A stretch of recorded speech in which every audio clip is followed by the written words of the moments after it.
Nós temos na tarde e noite de hoje nosso companheiro Daniel, que é de Blumenau, do Centro Espírita Fé, Amor e Caridade. E ele estará nos trazendo o tema Os Últimos e os Primeiros. É isso? Que Jesus te abençoe. Boa tarde a todos. Que a paz de Jesus esteja conosco nessa tarde. Deixa eu colocar aqui nossa apresentação.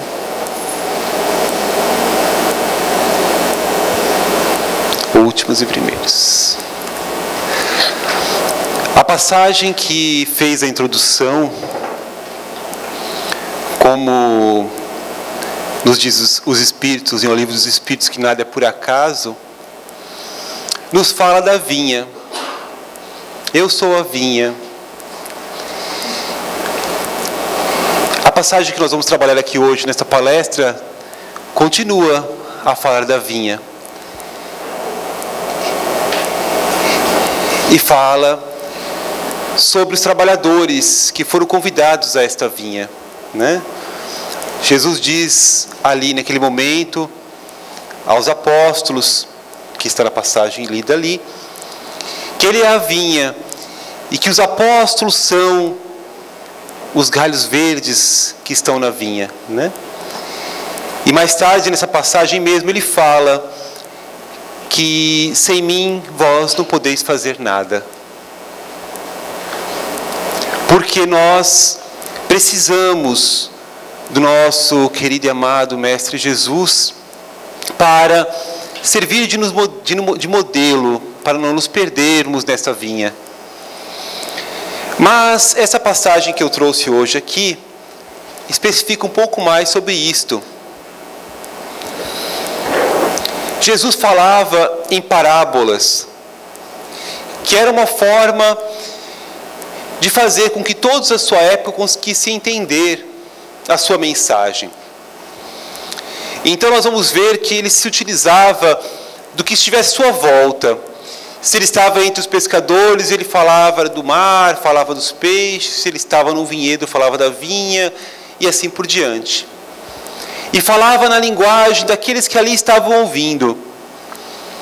A nossa dificuldade hoje é que ele falou àqueles que estavam naquela época, e não é necessariamente a nossa realidade, né? Então temos que muitas vezes transpor um pouco, entender o que ele estava querendo dizer para aquelas pessoas que estavam lá. E temos mais algo também, porque ele falava de uma forma que aqueles que tinham muito pouco conhecimento das questões essenciais da vida, entendiam a coisa de uma forma muito superficial, mas entendiam, saíam de lá conhecendo alguma coisa. Mas aqueles que já tinham mais aprofundamento, conseguiam aprofundar um pouco mais. E a doutrina espírita vem justamente nos ajudar a clarificar um pouco as mensagens tão bonitas de Jesus.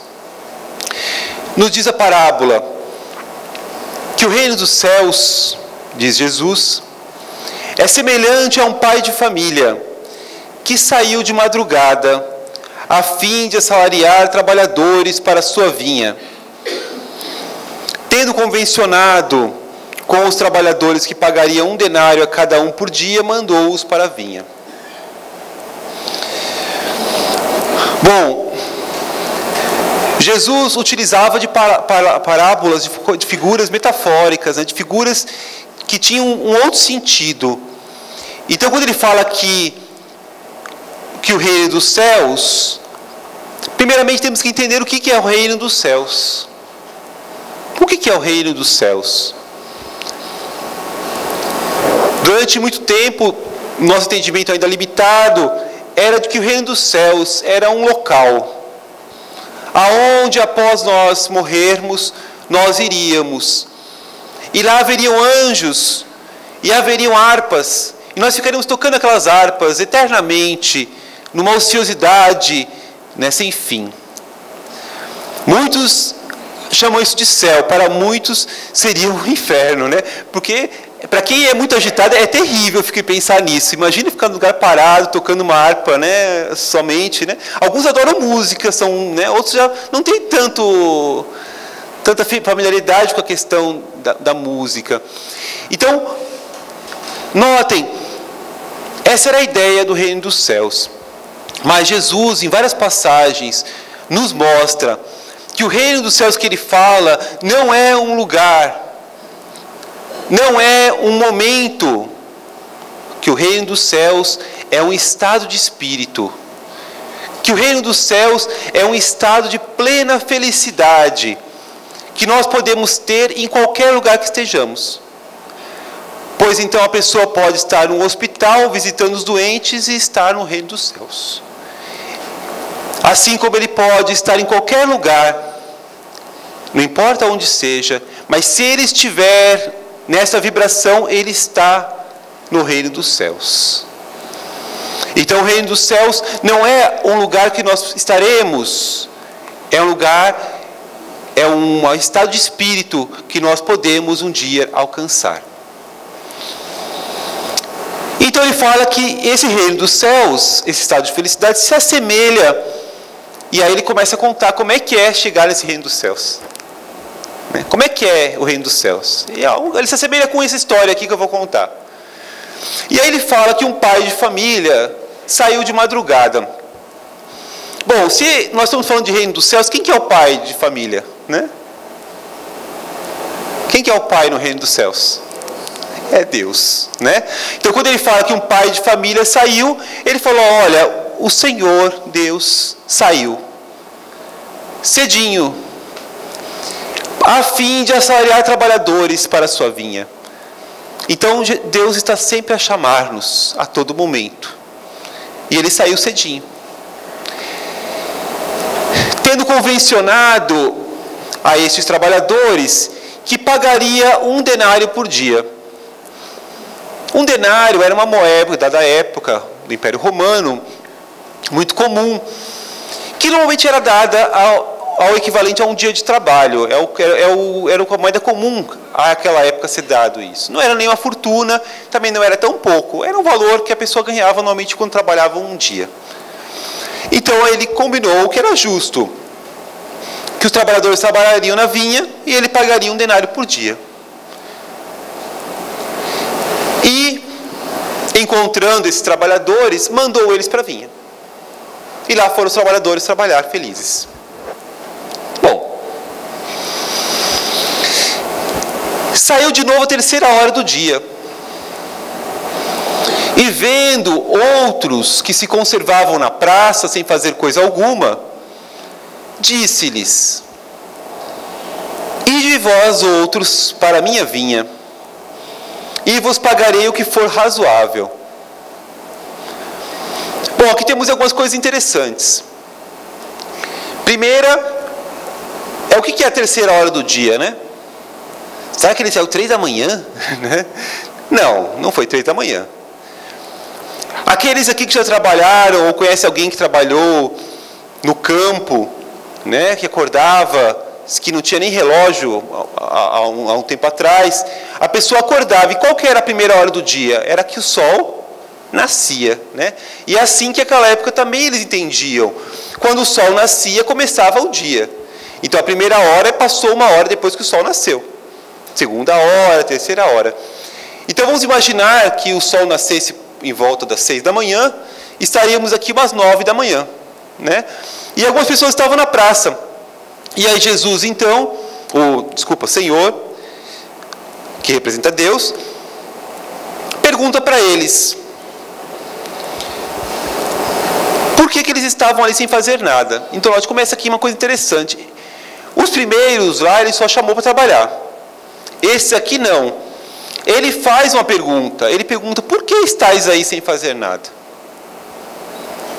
Mas eles respondem que eles queriam trabalhar, só não tinham tido oportunidade ainda.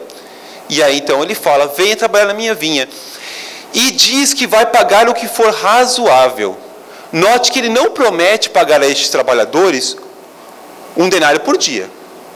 Ele fala que irá pagar o que for razoável. E eles vão. vão trabalhar. Mas continua. E eu cortei algumas horas que ele saiu aqui, né, para ficar um pouco mais curto. Mas saindo então, a hora 1/10 ainda, encontrou outros que estavam desocupados e disse: por que permaneceis aí o dia todo sem trabalhar? Ao que eles respondem: que ninguém nos assalariou. E ele então disse: vem também para a minha vinha. Então notem, ele vai saindo em vários horários do dia. E a cada hora que ele vai, ele encontra alguns. E ele pergunta: por que não estás trabalhando ainda? Não, porque eu estou aqui esperando alguém algum trabalho para mim. Então venha trabalhar comigo. E vai chamando. Mas o que isso será tem a ver com o reino dos céus, né? Vamos continuar. Ao cair da tarde, disse o dono da vinha, aquele que cuidava dos seus negócios: chama os trabalhadores e paga-lhes, começando pelo último e indo até os primeiros. Aqui já começa uma coisa estranha. Já começa a ficar estranho. E Jesus tinha essa característica. Para chamar a atenção das pessoas, ele colocava situações que naquela cultura ou eram coisas que soavam de uma forma estranha. Para que as pessoas ficassem pensando: mas por que ele está dizendo isso? Né? Por que ele está falando isso aqui? Notem, se ele chamou uma pessoa lá às 6 da manhã e teve um outro que ele chamou, era 5 da tarde, e aí no final ele chama para pagar, quem que ele deveria chamar primeiro? O das 6 da manhã. Eles começaram mais cedo, né? Mas ele chama primeiro os últimos. E aí ele se aproximando, aí vem a surpresa, porque ele falou que eles iriam lhes pagar o que fosse justo, né? O que fosse correto. Mas na hora de pagar, ele paga 1 denário para cada um. E note que esses trabalhadores trabalharam apenas 1 hora, mas ganharam 1 denário. E aí, o que acontece com isto é que, vindo aqueles que tinham chegam em primeiro lugar, o que eles pensaram? Se eles trabalharam 1 hora e ganharam 1 denário, eu vou ganhar muito mais, né? Eu vou ganhar muito mais. Eu trabalhei muito mais que eles, então eu vou ganhar muito mais. Porém, quando eles chegaram, receberam apenas 1 denário também. E quando receberam, queixaram-se ao pai de família, dizendo: estes últimos trabalhadores trabalharam apenas 1 hora. E ele paga tanto quanto a nós que trabalhamos um dia inteiro. Aqui começa a ficar uma coisa estranha, né? Cadê a justiça de Deus? Que chama um para trabalhar e deixa ele trabalhar um dia todo e paga 1 denário, e chama o outro na última hora e paga 1 denário? Bom, o trabalhador aqui, naquela época, chama o pai de família e reclama. Nós não faríamos isso hoje em dia, é claro, né? Não. Nós chamaríamos um amigo do lado, né, e falaria: olha, isso não está justo, né? Vamos fazer uma bagunça aqui, né? Porque chama o pessoal aí, vamos fazer uma bagunça, né? E aí já era aquela fofoca, aquela muvuca, né? E aí eu falei assim: ó, mas eu não falo, vai lá, vou falar você, né? Ia ser mais ou menos assim, né? Porque a gente já evoluiu, né? Não sei se evoluiu tanto assim, né? E aí então, mas naquela época ele vai lá falar com o pai de família, né? Ainda tomou o risco de, né? Não tinha carro de som na época, né? Mas ele vai lá e reclama. E o que o pai de família faz? O que Deus faz aqui na situação? Mas respondendo, disse o dono da vinha a um deles: meu amigo, não te causo dano algum. Não convencionasse comigo receber 1 denário pelo teu dia? Toma o que te pertence e vai-te. Apraz-me a mim dar-te a este último quanto a ti. Não me é então lícito fazer o que quero? Tens maus olhos porque sou bom? Que chapuletada, né? Que chapuletada. Deus pergunta para ele: escuta, o que eu combinei contigo? Ah, tu ia me pagar um denário. E eu te paguei o denário? Pagou. O que tu está reclamando? Ah, mas tu pagou para ele também. Que bom para ele. O que tu tem a ver com isso? Não fui justo contigo? Não combinei uma coisa, eu não te paguei? Pagou. E por que estás triste porque eu paguei para o outro? E aqui, Jesus faz uma diferenciação. E é por isso que ele começa com o reino dos céus. Entre os espíritos sofredores, infelizes, e os espíritos já desenvolvidos.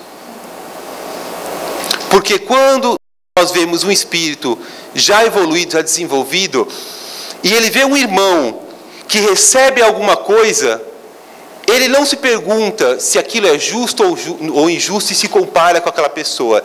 Ele fica feliz pelo irmão ter recebido. Mas nós, a nossa inferioridade, quando vemos alguém receber algo, nós comparamos e verificamos: mas como é que ele está ganhando isso e eu não ganhei, né? Por que ele tem tanta felicidade e eu não tenho? Mas eu que trabalhei tanto por Jesus, né? Eu que fiz tanta coisa pelo meu patrão, né? Então note, nós nos preocupamos apenas conosco. E ainda queremos que o outro receba menos.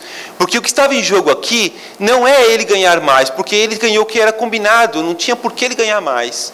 O que estava em jogo aqui, o que ele achava que devia acontecer, era que o outro ganhasse menos. Como que se o outro ganhasse menos, ele ficaria feliz. Porque teria sido justo. Mas Deus nos ama de igual forma. Ele ama aquele que está errando, que está fazendo, e ama aquele que está trabalhando, que está fazendo. Ama todos. Ele ama de igual forma. E o reino dos céus e a felicidade é a mesma a todos aqueles. Mas nós temos aqui, e aí que nós vemos a parábola de Jesus, várias formas de interpretar essa parábola. No próprio Evangelho segundo o Espiritismo, ele mostra algumas. A primeira, só pegando aqui no finalzinho, né? Termina assim: que assim os últimos serão os primeiros, e os primeiros serão os últimos. Porque muitos são chamados e poucos são os escolhidos. E a primeira interpretação que nós podemos começar a entender dessa passagem de Jesus, Kardec nos dá uma mão na nota que ele faz aqui embaixo. Porque ele fala assim, que essa passagem está em Mateus, capítulo 20, versículo 1 a 16, mas ele diz assim, ver também a parábola do festim de bodas. E aqui nós começamos a pensar, por que ele nos manda ver a parábola do festim de bodas?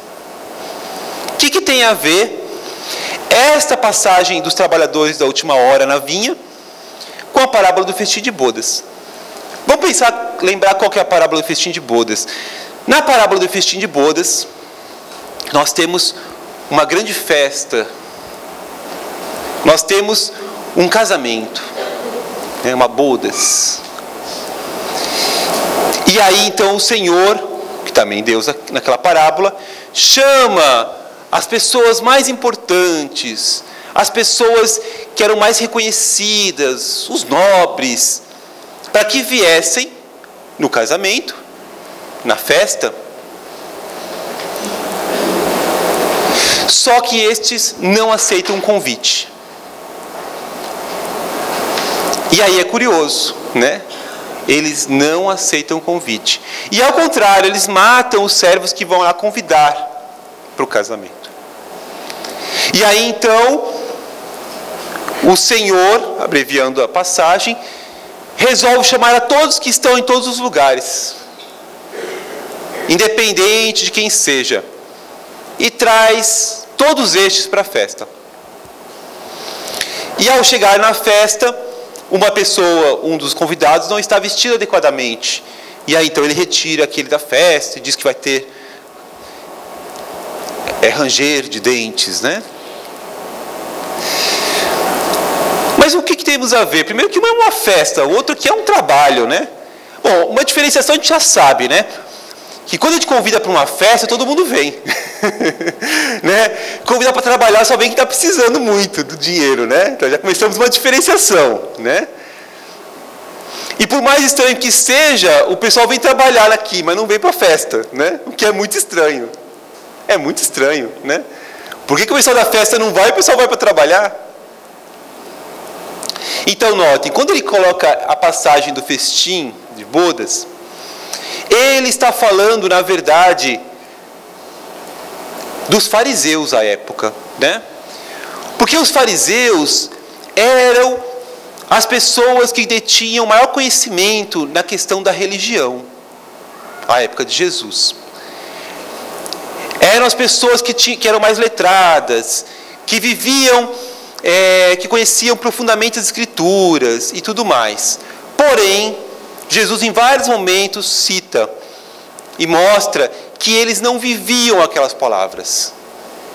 Eles não realmente se aprofundavam na vivência daquelas palavras. Eles conheciam muito, mas não faziam, não praticavam. Ao ponto que nós vamos ver Jesus resgatar inúmeras pessoas, em inúmeras situações essas complicadíssimas. Jesus ia lá e a pessoa se modificava, a pessoa se transformava, a pessoa se renovava.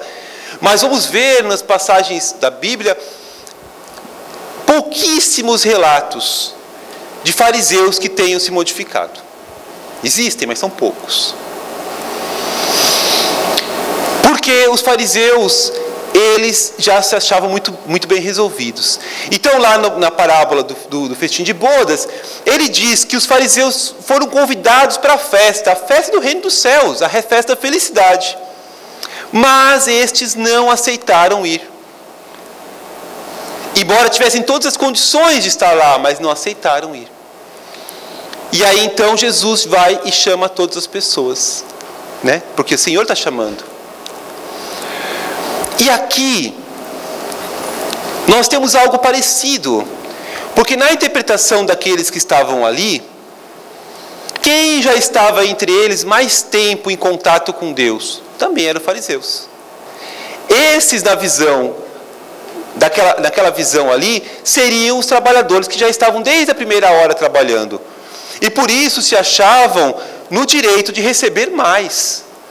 Porque já tinham trabalhado mais tempo. E não entendiam como que podia alguém que acabava de ter sido um cego, ou alguém que era um pescador, poder ser chamado para essa festa, ou estar ao final aqui querendo ganhar também o seu denário, tendo chego só lá no finalzinho, né? Então nessa visão inicial, quando Jesus falava aquele povo, e ele dizia que os últimos serão os primeiros, ele estava dizendo assim, olha, esses que chegaram agora estão com mais vontade de trabalhar. Trabalharam com mais afinco, estão felizes de estar trabalhando, porque eles estavam o dia todo esperando o trabalho. E quando eles conseguiram, eles vieram com muita vontade de trabalhar. Mas muitas vezes aquele que começou na primeira hora, está o dia todo reclamando, né? Ai, como eu trabalho, meu Deus do céu, mas não dá mais, eu não aguento mais, né? E então, ele está nos falando da necessidade que temos de saber sermos bons trabalhadores. Mas nós temos que entender também o que é esse trabalho. O que é esse trabalho? O que é essa vinha?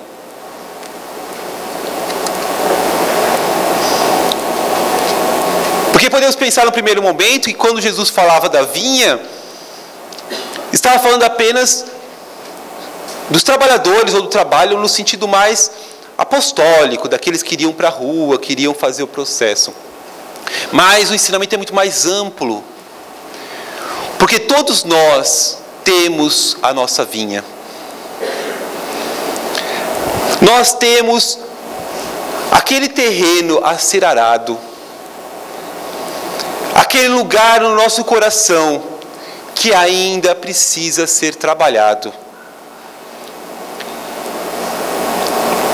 Esse nosso fórum íntimo, que por conta dos predegulhos, por conta da secura do coração, muitas vezes nos deixa tão longe de estarmos no reino dos céus. E o Senhor sai e nos convida a ir arar, a trabalharmos na sua vinha. Mas, e isso nos esclarece o Evangelho segundo o Espiritismo, muitas vezes nós não estamos disponíveis para isto, né? Nós não estamos disponíveis. Porque aqui, notem, ele pergunta: o que estás fazendo o dia todo que não vieste trabalhar? Ao que os trabalhadores respondem: estávamos querendo trabalhar, mas não tínhamos oportunidade. Mas quantas vezes nós realmente não poderíamos responder: olha, o que estavas fazendo que não vieste se modificar? E nós não poderíamos dizer: eu estava com preguiça, né? Eu tinha tanta coisa para fazer, de outras coisas tão mais interessantes, e resolvi deixar um pouquinho para depois. Então, notem, neste caso não se enquadra no trabalhador da última hora que ele coloca aqui, né? Porque este trabalhador aqui, ele queria trabalhar. Ele tinha a disposição do trabalho, ele só não tinha a oportunidade.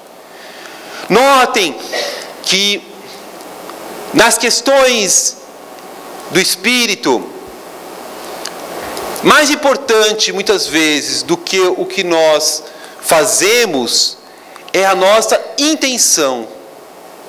Porque muitas vezes nós não fazemos o mal porque não tivemos oportunidade, mas queríamos fazer.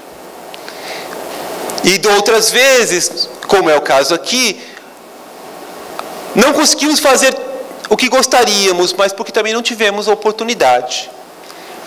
Então, a nossa intenção, a nossa vontade prevalece muito nessa busca do reino. Joana de Ângeles, então,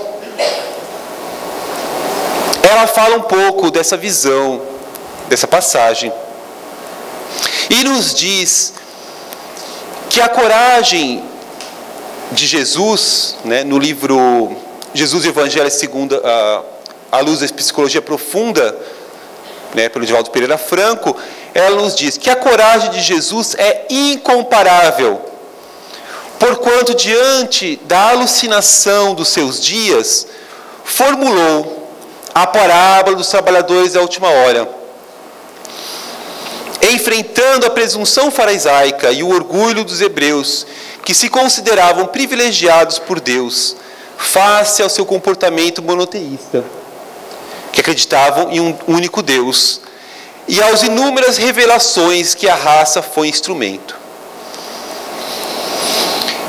Então notem, quando nós estamos ao meio de pessoas equilibradas, numa casa espírita, discutindo entre pessoas que, né, estão pensando naquele mesmo momento numa coisa em comum conosco, é fácil nós nos mantermos em determinada linha.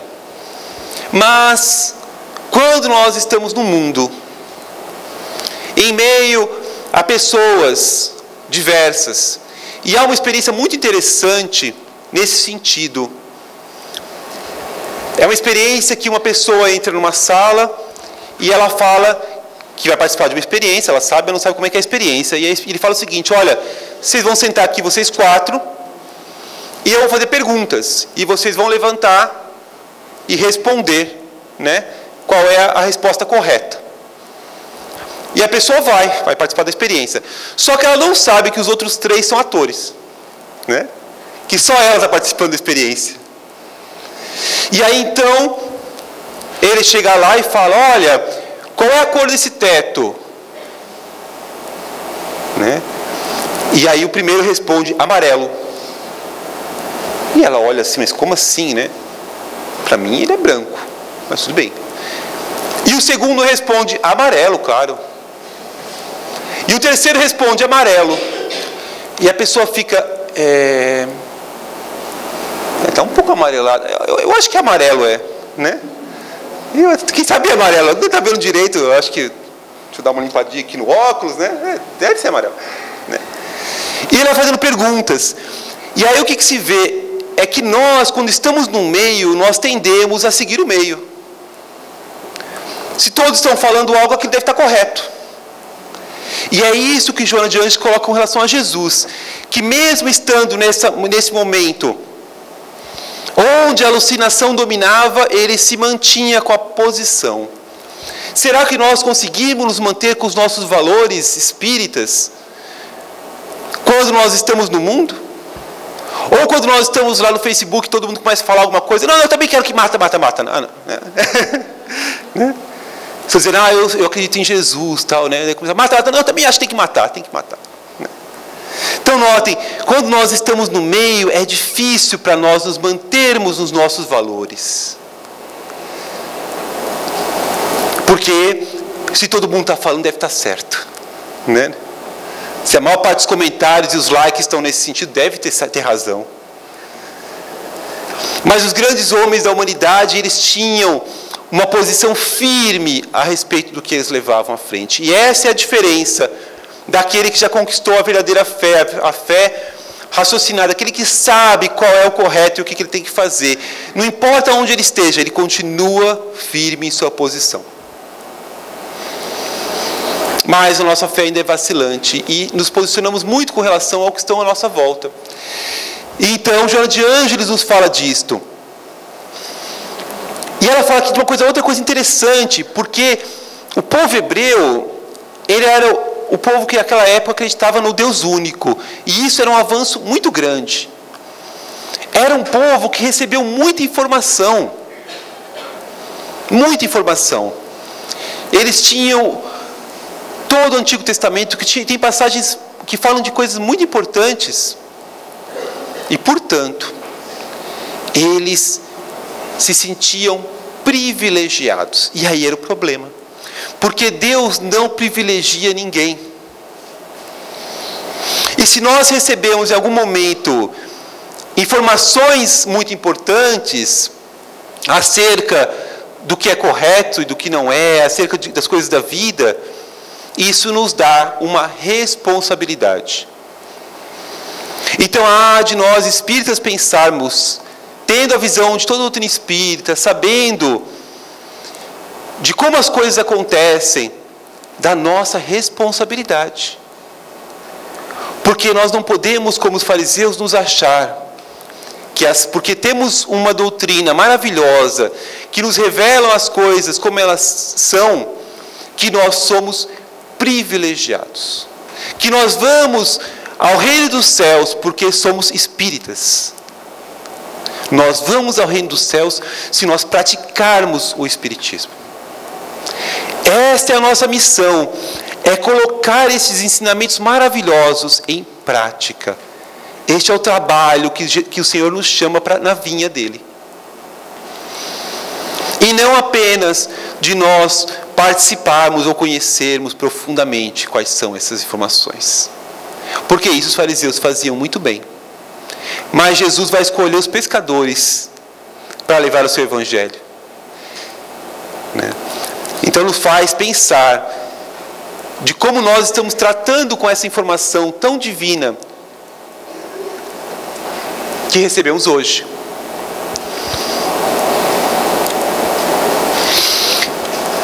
Emmanuel, em Pão Nosso, nos diz, falando dessa mesma passagem, que o planeta não é barco desgovernado. Eu falei agora há pouco da dificuldade que nós temos de nos manter centrados quando tudo à volta começa a ficar meio desorganizado. Não que hoje esteja acontecendo isso, né? Nós estamos numa época muito tranquila, né? Não, longe. Mas quando as coisas se tumultuam, quando as ideias começam a aparecer de diversas formas, multicoloridas, e todas elas muito estranhas, nós temos dificuldade em entender quais são os valores cristãos reais. E começamos a achar que não tem mais jeito, que o nosso Brasil, que o nosso mundo está andando por um lado aí que não tem mais volta, que está andando ao léu, né? Ao que Emmanuel então nos lembra que a terra não é barco desgovernado. E aí eu queria lembrar de uma passagem de Jesus que acho que ajuda muito a gente a entender este momento que nós vivemos, esse momento de transição, esse momento difícil que nós passamos.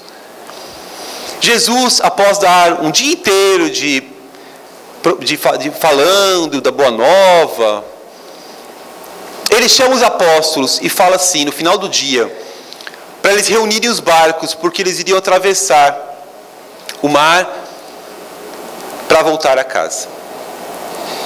Bom, como eu falei antes, a maior parte dos apóstolos era pescador, né? E quando ele falou aquilo, eles ficaram de cabelo em pé.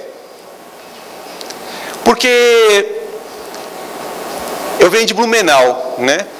Blumenau, um dia de calor, quando você vê que está aquele abafado, né? E aí você vai chegando no final da tarde, você fala, hoje vai chover, né? E quase sempre é certo, cai um temporal no final do dia, porque o calor é muito. Aquela região era mais ou menos assim. Eles sabiam que ao final do dia, de um dia quente, que iria haver ventos e tempestades. Eles eram pescadores. E aí eles falam para Jesus, Senhor, tem certeza? Tem certeza que nós devemos embarcar nos barcos agora? Vai dar problema isso, né? Mas Jesus é firme, não, vamos nos barcos. Aí Jesus entra no barco, deita na popa e dorme, né? Olha que maravilha, né? O mestre me chama para passear de barco, não, sabe que vai dar uma tempestade e dorme, né?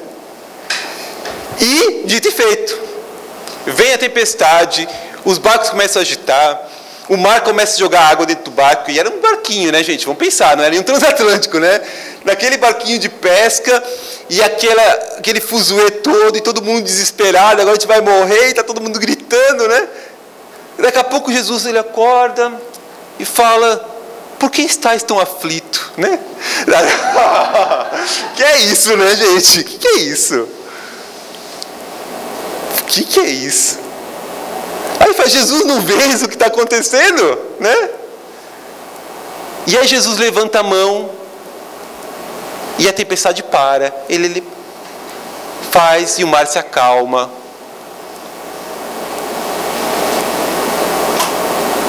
Então ali o mestre estava mostrando o quê?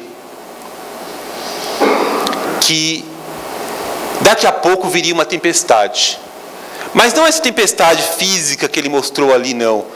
Mas a tempestade dos homens, que veio na figura da crucificação, na figura do tumulto todo. E estava mostrando para eles que eles não estavam confiantes em Jesus. Que se Jesus mandou eles irem para aqueles barcos, Jesus sabia o que estava fazendo. Nós não vivemos num barco desgovernado. Mas muitas vezes nós estamos no meio da tempestade, né?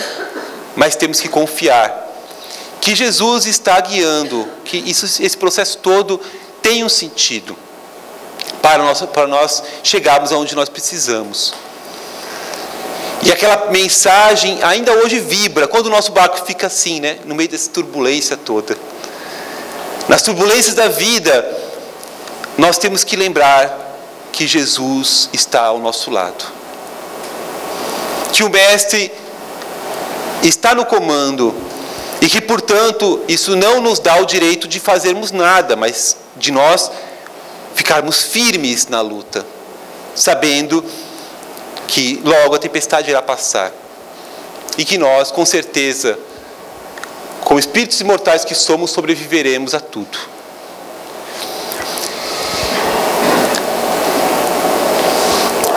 Nos diz Emmanuel que as coletividades humanas costumam cair em desordem, mas as leis que presidem o destino da casa terrestre se expressam com absoluta harmonia. Essa verificação nos ajuda a compreender que a terra é vinha de Jesus. Então a vinha de Jesus é a terra toda. A vinha de Jesus é a terra toda. E está ao nosso chamado agora nós irmos ao trabalho nessa vinha. E melhorarmos essa terra. Começando pela nossa família, começando pelo nosso trabalho, começando por nós mesmos, pelo nosso fórum íntimo, a fim de atingirmos esse reino dos céus que se expressa. Porquanto os homens guardam a ilusão de que o orbe pode ser tablado de hegemonias raciais e políticas, diz Emmanuel, mas perceberão em tempo glamouroso engano, porque todos os filhos da razão trazem consigo a tarefa de contribuir para que se efetue um padrão de vida mais elevado no recanto em que agem transitoriamente. Nós achamos que as coisas vão se resolver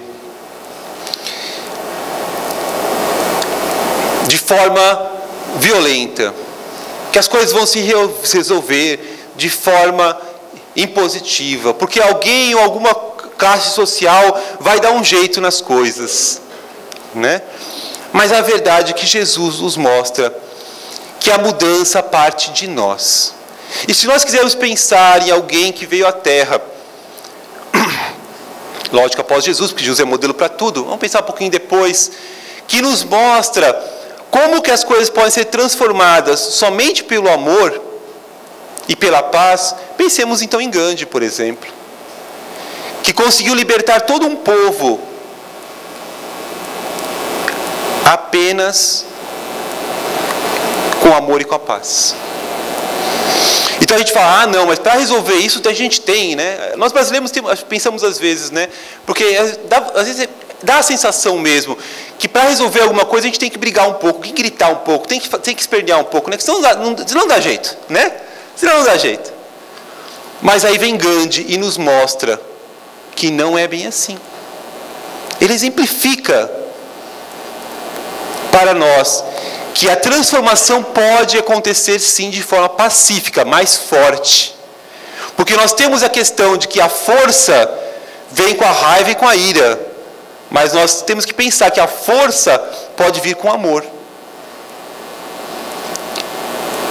Nós achamos às vezes que nós temos que decidir entre ser pais amorosos, que passam a mão na cabeça e os filhos fazer tudo, ou pais fortes, que dão uma palmada no filho. Mas Gandhi, Jesus nos mostra que nós podemos ser pais fortes, que dão amor e limite aos filhos com força e amorosidade. De forma amorosa, mas firme. E quem nos diz isso também é Allan Kardec. Quando Allan Kardec está falando, ele faz na sua vida acadêmica, antes ainda de conhecer, ser o codificador Allan Kardec, enquanto era Hippolyte Léon Denis Arrivaio, ele está escrevendo e falando da educação pública na França. E aí ele fala das corrigendas que se fazia à sua época.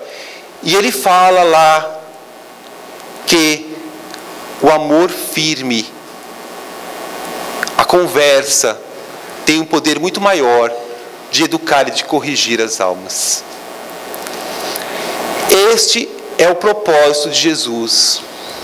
Que nós possamos contribuir para que este padrão de vida se amplie na nossa terra. Mas para isso nós temos que ser diferentes. Em meio ao turbilhão, nós temos que trazer um centro. Nós temos que começar a pensar realmente como que é viver e seguir o Mestre Jesus. Não dá mais para nós sermos ora Jesus, ora Mamon. Ora Deus, ora Mamon. A gente vem na casa espírita e fala, ó Senhor, né? Ó irmão, como estás? E aí sai lá fora e é Mamon. Não, porque eu não sei, né? Nós temos que viver o cristianismo em todos os nossos momentos. Mas não de forma externa, não pela beleza, de falar sempre o que o outro gostaria, mas pela vivência real, daquele que busca se transformar. Mas por que disto? Pelo reino dos céus, pela felicidade que isso nos trará. Porque a proposta que o Espiritismo nos traz é esta. Durante muito tempo, alguém nos falou, olha, tens que ser bom, tens que fazer o bem, faz isto, segue aquilo. mas nós não sabíamos o porquê fazer aquilo. E muitas vezes não sabia também o como fazer aquilo. O Espiritismo, ele vem não só nos mostrar o que temos que fazer, mas ele tem que nos mostrar o porquê temos que fazer. Por que temos que ser bons? Por que temos que ser felizes? Não porque o palestrante falou, ou porque alguém disse para mim que tinha que ser, mas porque eu quero a minha felicidade. E o caminho da felicidade, nos comprova o Espiritismo de forma tranquila, é o caminho de fazer o bem. É o caminho da caridade. E nos diz Emmanuel, onde quer que esteja, recorda que te encontras na vinha do Cristo. Nós nos encontramos na vinha do Cristo. E se de um momento podemos interpretar esta passagem como sendo os primeiros, os fariseus da sua época, e os últimos lá, os cristãos, de forma mais ampliada, também vemos na própria obra, tratando essa passagem a nível de séculos e não mais de dias ou de meses. E aí vamos ver que os primeiros foram os precursores que trouxeram todo esse conhecimento para nós. E que nós, neste momento, estamos na última hora. Por que a última hora? Porque o nosso planeta está entrando em outro momento, no momento de regeneração, que não é um momento onde estaremos já no reino dos céus, tá? Infelizmente não é, né? Mas é o momento que nós vamos querer estar no reino dos céus, porque muitos de nós hoje nem quer, né? Nem está fazendo esforço ainda. Então, no mundo de regeneração, a maior parte de nós estará querendo estar feliz, está querendo fazer o bem. Estamos entrando neste momento, e esta é a última hora neste período. E nós estamos aqui na última hora. A dúvida é, será que nós estamos aqui na última hora e começamos a trabalhar agora? Será que nós estamos trabalhando nessa última hora muitas encarnações? Será que se a gente começou agora, começou porque estava desocupado, não quis trabalhar antes? Ou será que nós começamos agora porque não sabíamos que existia isso tudo, né? São dúvidas. Mas essas dúvidas são pouco relevantes. A questão é, o que vamos fazer nesta última hora? Qual vai ser o nosso trabalho íntimo em nos modificarmos nessa última hora? Jesus está conosco nesta última hora, nos recordando que aonde nós nos encontremos, ali é a vinha. Então, se eu estou no ambiente familiar, eu estou na vinha. Se eu estou no trabalho, eu estou na vinha. Se eu estou na rua, eu estou na vinha. A vinha é em todo lugar. Se eu estou meditando e fazendo a minha prece, eu estou na vinha. Se eu estou fazendo uma leitura, estou na vinha. Que possamos estar mais presentes nessa vinha, olhando o nosso próximo e vendo o que efetivamente temos que fazer para sermos mais felizes. Porque isto é a única coisa que todos nós estamos fadados. Temos muito medo do futuro, falamos, será que o mundo vai acabar? O que nós estamos fadados, todos nós, era sermos felizes. Deus nos impõe que nós sejamos felizes. Ele só nos diz que você pode demorar o quanto você quiser para chegar lá, né? E a gente às vezes quer demorar demais. E muitas vezes a gente fala, mas Senhor, e tem uma passagem que os apóstolos falam isso na Boa Nova, né? Senhor, mas é tão difícil, Senhor. Dá tanto trabalho, Senhor, né? Não dá para ser um pouquinho mais leve? Porque Jesus, quando chamava as pessoas para trabalhar, isso a gente vê desde o começo lá do Evangelho, ele não chamava dizendo assim, olha, nós vamos para o reino dos céus, vocês vão ter... Não, ele chamava dizendo, olha, é difícil, vocês vão enfrentar isso, vão enfrentar aquilo, né? Ele era assim, ele já começava com a parte ruim, depois que ele falava a parte boa, né? Ele começava com a parte ruim. E aí os apóstolos falavam, mas Senhor, é tão difícil, existe tanto esforço. E Jesus lhe responde: mas não achas também que a terra cobra tanto e tanto de nós? Tanto sofrimento, tanta dor nós não passamos quando escolhemos outros caminhos diversos? Nós muitas vezes achamos que o esforço é grande para fazer o bem, mas quando fazemos o mal não sofremos tanto também, não nos é cobrado tanto. A diferença é que quando fazemos o bem, nos é dito: se esforça bastante, você será feliz, né? E quando fazemos o mal, a gente fala assim: olha, faz isso aqui que vai ser maravilhoso, e depois vem o mal, né? É só um time. Mas por que então que nós cedemos tanto ainda? Talvez porque nós ainda não sabemos realmente qual é o tesouro que nos espera. Se nós soubéssemos realmente qual o tesouro que nos espera, se nós tivéssemos experimentado um pouquinho desse tesouro, nós nos jogaríamos, nos venderíamos tudo, nós faríamos tudo o que fosse necessário para alcançar essa felicidade. Porque só aquele que experimenta essa felicidade que Jesus nos proporciona sabe quanta alegria está no coração daquele que trabalha no bem e que seja por 5 minutos sente a felicidade do obreiro. A nossa vontade é que pudesse estender esses 5 minutos para a vida toda, né? Mas a nossa imperfeição não permite ainda, mas a gente já vê o tesouro. E que nós possamos nos concentrar nesse tesouro, neste bem maior que está em todos nós, e buscar realmente este momento. O Evangelho segundo o Espiritismo nos diz que a fé é a virtude que desloca montanhas, disse Jesus. Todavia, mais pesado que as maiores montanhas, jazem depositadas nos corações dos homens as impurezas de todos os vícios que derivam das impurezas.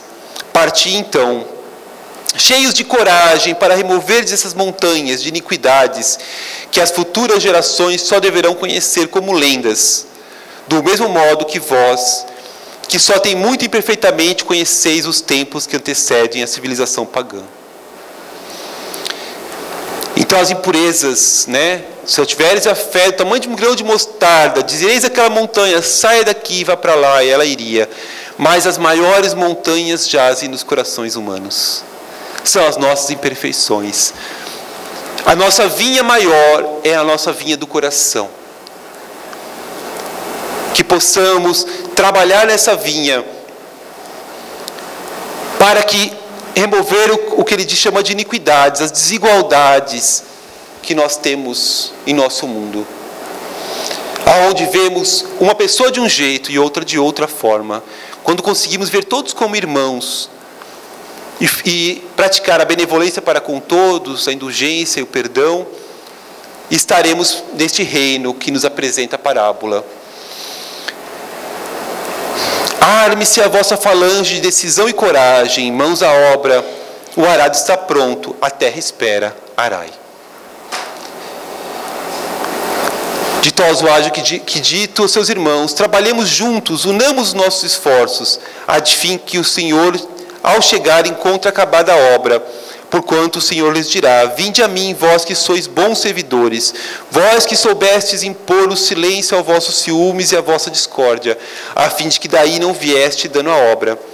Mas ai daquele que, por efeito das suas dissensões, houver retardado a hora da colheita, pois a tempestade virá e eles serão levados no turbilhão. Então não é, quando se fala no trabalho, na seara, o importante não é o quanto nós trabalhamos, mas é o como nós trabalhamos. Que nós sejamos, entre nós, o motivo de união, de amorosidade, de construção, e jamais de discussões, de discórdias, de dificuldades. É por isso que Allan Kardec, em Revista Espírita, na Viagem Espírita, quando perguntam a ele se houvesse 2 grupos discutindo, discordando, lá de qual dos grupos ele ficaria, e ele fala: do que fosse mais caridoso.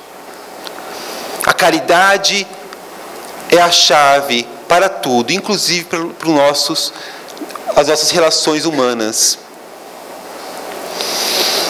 E cumprirão então essas palavras, que os primeiros serão os últimos, e os últimos serão os primeiros nos reinos dos céus.